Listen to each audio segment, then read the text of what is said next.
Ashama harka fuunee nagaan keenya kan kabajaa bakkuma isin jirtanitti isin bira nuuf haa ga'u isiniin jechaarrallee viidiyoo biraa walitti deebinee jirra. Viidiyoo har'a qabannee isinii dhufne keessa dhukkubni kalee akkamitti namatti dhufuu danda'a yookiin akkamitti nama qabuu danda'a kan jedhudha.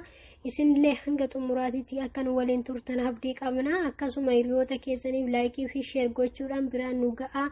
Namoonni yuutuubii keenya haaraa taatan immoo sabiskiraayib gochuudhaan gara maatii keenyatti dabalamaadha. Egaa dhukkubni kalee karaalee inni ittiin nu qabuu danda'u keessaa muraasa isaanii tokkoffaa fincaa'uu dhiisuudhaan yeroo dheeraa turuudhaan hanga inni nama muddutti yoo teechisna ta'e dhukkuba kaleetiif nu saaxiluu danda'a.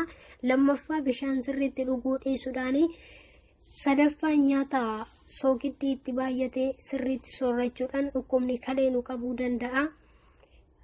Arfaffaan foon baay'isanii nyaachuudhaan foon yoo baay'isanii nyaanne ta'e kunis dhukkuba kaleetiif nu saaxiluu danda'a. Shanaffaan nyaata ga'aa nyaachuu dhiisuudhaan nyaata ga'aa nyaachuu dhiisuudhaan dhukkuba kaleetiin qabamuu ni dandeenya jechuudha.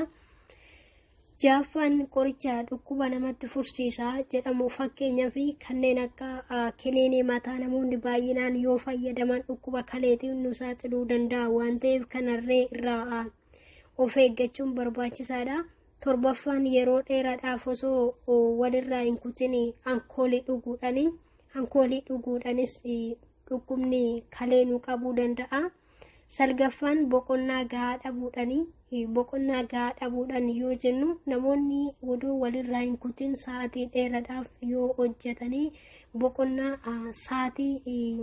boqonnaa barbaadanittis yoo boqonnaa isaanii dhaban dhukkuba kanaaf saaxilamuu danda'u waan ta'eef wantoota kanarraa of eeggannee dhukkuba kalee ofirraa baraaruu ni dandeenya jechuudha. Egaa qophii keenya har'aa asuma irratti xumurraa viidiyoo biraatiin hanga walitti deebinutti turtii gaarii isiniin jenna.